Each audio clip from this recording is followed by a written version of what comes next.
50 KG খাবার খেয়ে 50 KG ওজন, 22 দিনে এমনটাই দেখা গেল আলমামুন ভাইয়ের খামারে। যেই ভিডিওগুলো আলমামুন ভাই নিজেই করে একটা দিন আমার কাছে পাঠিয়েছিলেন এবং আমি আপলোড করেছিলাম। আপনারা সেই ভিডিওগুলো দেখেছিলেন। আজকে সরাসরি আমি চলে আসলাম সেই খামারে। আর এটি হচ্ছে পটুয়াখালীর বাউফলের কালিয়ার বাজার। আসসালামু আলাইকুম। ওয়ালাইকুম আসসালাম। ভালো আছেন? আলহামদুলিল্লাহ। এই ভিডিও করে করে আমাদের পাঠাইছিলেন আপনি? জি অবশ্যই। আচ্ছা, সেই ভিডিও দেখছে এই আমার ভিউয়ার্সরা। এখন সরাসরি আমি আসলাম দেখতে। জি ওজন দেখলাম এই 50 কেজি খাবার খেয়ে 50 কেজি ওজন। জি আজকে হচ্ছে 22 দিন। 22 দিন। আচ্ছা, এখন আপনার ইচ্ছা হচ্ছে 35 দিন পর্যন্ত পালন করা। হ্যাঁ 35 দিন আর ইচ্ছা আছে, আল্লাহ তাআলা যদি 35 দিন পর্যন্ত নেয়। মানে 35 দিন পালন করার ইচ্ছা হওয়ার কারণ কি? এখানে কি বড় মুরগিটা বেশি চলে এই অঞ্চলে? হ্যাঁ বড় মুরগিটা একটু প্রফিট ভালো হইবে, প্রফিট হইবে এই জন্য আর কি। 35 দিন পালনের আরো সুবিধা আছে, কিন্তু সব অঞ্চলে আবার বড় মুরগিটা চলে না, আবার অনেক অঞ্চলে ছোট মুরগি চলে না। হ্যাঁ তো এই অঞ্চলটা কেমন? আমাদের এখানে ছোট চলে বড় চলে, সবই এভারেজ চলে। সব আইটেম চলে। আচ্ছা, 35 দিনের সুবিধাটা কি? মানে আমার Profit বেশি হয়? হ্যাঁ চিন্তা ভাবনা যে প্রফিট বেশি হবে আর কি। আচ্ছা, 35 দিন পালন করলে মুরগির মাংসটা অনেক বেশি নিরাপদ হয়, স্বাদ বাড়ে। হ্যাঁ হ্যাঁ, এই হচ্ছে আরেকটা বেনিফিট। আর মুরগির ওজনটা বেশি আসে ওই শেষের দিকে, শেষের দিকে। এই হচ্ছে আরেকটা বেনিফিট। হ্যাঁ ঠিক আছে, আমি দোয়া রাখি আপনার জন্য 35 দিন পর্যন্ত মুরগি রাখতে পারেন, তবে সেটা এইভাবে না, মানে পলিথিন বা ত্রিপল দিয়ে না। এই জায়গায় আপনি পর্দার ব্যবস্থা করবেন, কাপড়ের পর্দার। যদি অক্সিজেন এর সাপ্লাইটা ঠিকমতো দেওয়া যায়, আর যদি কার্বন ডাইঅক্সাইডটা এবং অ্যামোনিয়া গ্যাসটা যদি বের করার ব্যবস্থা রাখা যায়। আর এই যে শীতের যে প্রকোপটা, এখন বিকেলবেলা আমাদের খুব শীত শীত লাগতেছে, বাতাস আসতেছে একটা ঠান্ডা উত্তর দিক থেকে এবং পূর্ব দিক থেকে। যদি বেশি বাতাস, মানে এটাও রোধ করতে হইব, আবার খামারের ভিতরের গ্যাসটাও রোধ করতে হবে। এইটা বের করার ব্যবস্থা রাখতে হইব। মানে দুই দিকে ব্যালেন্স করতে পারলে তখন এই সফলতার মুখটা দেখা যাব। হ্যাঁ, তো দুই দিকটাই খেয়াল রাখবেন, দুই দিকে ব্যালেন্স করে আপনি 35 দিন পর্যন্ত যেন নিতে পারেন। যাই হোক, এখন এই মূল বিষয়ে কথা বলি। আপনি এই যে ওজনটা দেখলাম, এটা তো মানে অনেক হাই রেজাল্ট, যেটা ফিড দিয়ে সম্ভব না। আপনার কি মনে হয় এই শুধু কোম্পানির ফিড দিয়ে কি এই রেজাল্টটা সম্ভব? আমি তো ফিডের পাশাপাশি জুস ফার্মেন্টেশন ব্যবহার করছি।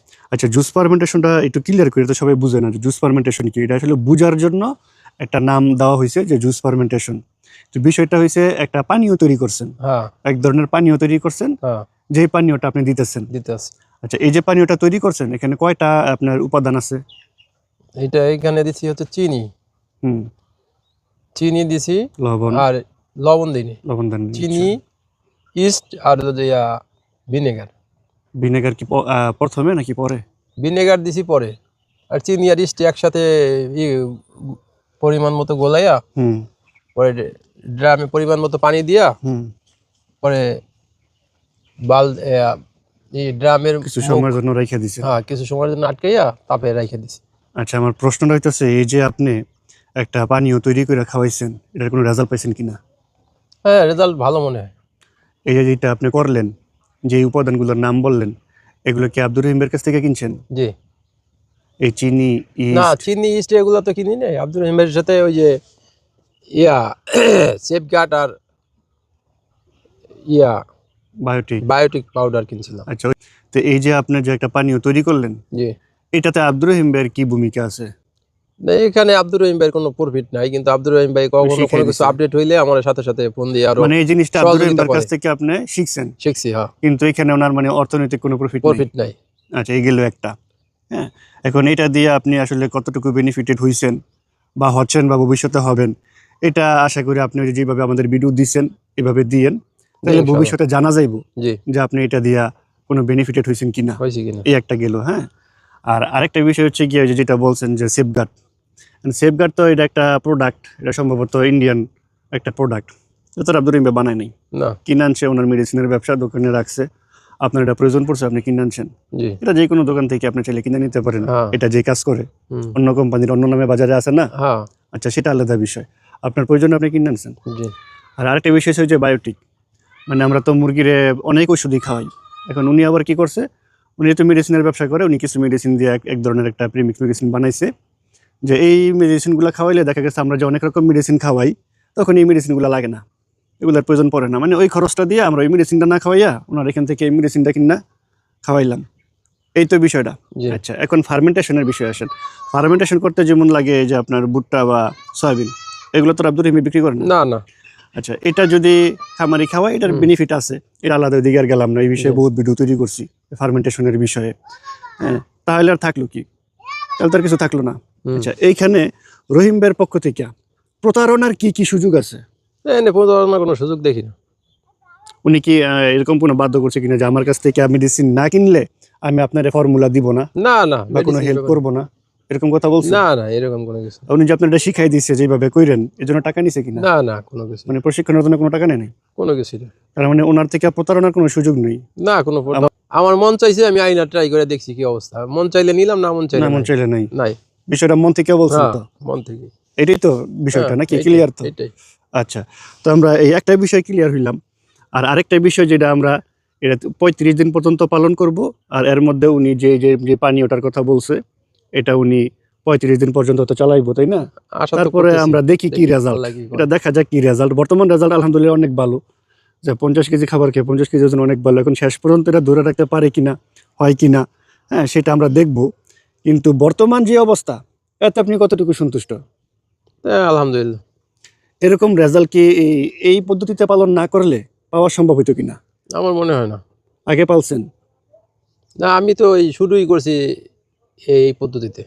আপনি শুরুটাই করছেন এইভাবে, হ্যাঁ। অন্যভাবে আগে করেনি? না, আমি অন্যভাবে করার সাহস পাই নাই, কারণ হচ্ছে আশেপাশে অনেকেই করে, তো ম্যাক্সিমাম মানুষের লস হয়, আর সমান সমান হুম। লাভের মুখ দেখে খুব কম, অনেক খামারি বন্ধ হয়ে গেছে। আচ্ছা, ঠিক আছে। আপনার কি মনে হয় উৎপাদন খরচ কয় টাকার মধ্যে আনা যেতে পারে? 1 কেজি মুরগি যদি উৎপাদন করেন কত টাকার মধ্যে আনতে পারবেন? আমার মনে হয় 100 টাকার উপরে উঠবে না, 100 টাকার নিচেই থাকবে। তো শুধু ফিড দিয়ে কি এটা সম্ভব? তো মনে হয় না, সম্ভব না। তবে গরমের দিন সামনে আসলে তো আপনার আরো কিছু ফর্মুলা আছে, আরো কিছু পদ্ধতি আছে আব্দুর রহিম ভাইয়ের কাছে, ওগুলা দিয়া আমি যতটুকু জানি যে আরো কমানো সম্ভব। ওইখানে ফিড খরচ অনেক কমানো যায়। ওনার কাছে আমি দেখলাম যে কয়েকটা ফর্মুলা আছে, মানে এক এক ঋতুতে এক এক রকম পদ্ধতি, মানে একটা পদ্ধতি দিয়ে সারা বছর এক সিস্টেমে মুরগি পালন করা যাইব না। দেখা গেছে যে এক এক ঋতুতে এক এক রকম এই পদ্ধতি অনুসরণ করতে হইব। যেমন এখন যদি কেউ আপনার ওই যে ফার্মেন্টেড করে খাওয়াইতে চায়, তাইলে এটা আবার লাভের চাইতে লসই বেশি হতে পারে। আবার গরমের দিনে এটা ভুট্টা ফার্মেন্টেড যেটা, আবার আবার দেখা গেছে যে এটা চালান যাইব, দিনের বেলা চালাইলো, হ্যাঁ গরমের সময় চালাইলো, বা সামনে গরম আসতেছে ওই সময় এটার অনেক বেনিফিট পাওয়া যাইব। তার মানে বোঝা গেল ওনার কাছে যে কটা পদ্ধতি আছে, এক একটা সিজনে এক একটা পদ্ধতি ভালো কার্যকরী। তো এটাকে ভালোভাবে বুঝতে হইব, জানতে হইব যে কোন পদ্ধতিটা কোন সময় কিভাবে অ্যাপ্লাই করতে হইব। Apply করতে। হ্যাঁ, তো আপনার কিন্তু খামারটা যে সেটার কিন্তু আপনার কয়েকটা পজিটিভ দিক আছে। সেটা অনেক ওচা করে করছেন, একটা পজিটিভ দিক। সেটাতে সিমেন্ট শিট ব্যবহার করছেন, এটা একটা পজিটিভ দিক। মাচায় করছেন, এটা একটা পজিটিভ দিক। তবে মাচাটা আরেকটু উচ্চতায় করতে পারলে আরেকটু ভালো হইতো। সামনে পুকুর আছিল, যদি পুকুরের উপরে করতে পারতেন, একটু বড় পুকুর হইতো, তাহলে আপনি এই 1 গিলে 2 পাখি মারার মতো হ্যাঁ কাজ হইতো। যেহেতু এটা সেটা ছিল, লেয়ারের শেড, তাই না? আগে তো লেয়ারের শেড ছিল। হ্যাঁ। তো ওই শেডে কি লাভ হয়েছিল না লস হয়েছিল? না, লেয়ার সেটে লস হয়েছে, ভাইরাস থেকে নষ্ট হয়ে তার গেছে। মানে এখন ঋণে আছেন? হ্যাঁ, ঋণ আছে। কেমন অঙ্কটা? ঋণ তো এনে লস হইলো প্রায় 15-16 লাখ টাকা। অনেক 15-16 লাখ টাকার ভিতরে হচ্ছে 10-12 লাখ টাকা আমার শ্বশুরে দিছে। যে দেখ ঋণ তো আর ঋণ ওইটা হয়তো পরিশোধ, মানে নিজেদের টাকায় পরিশোধ করলাম না, কিন্তু এছাড়াও আমার বাইরে ঋণ আছে 5 লাখ টাকা। 5 লাখ টাকার ভিতরে এখনো 4 লাখ টাকার মতো মানুষে পাবে।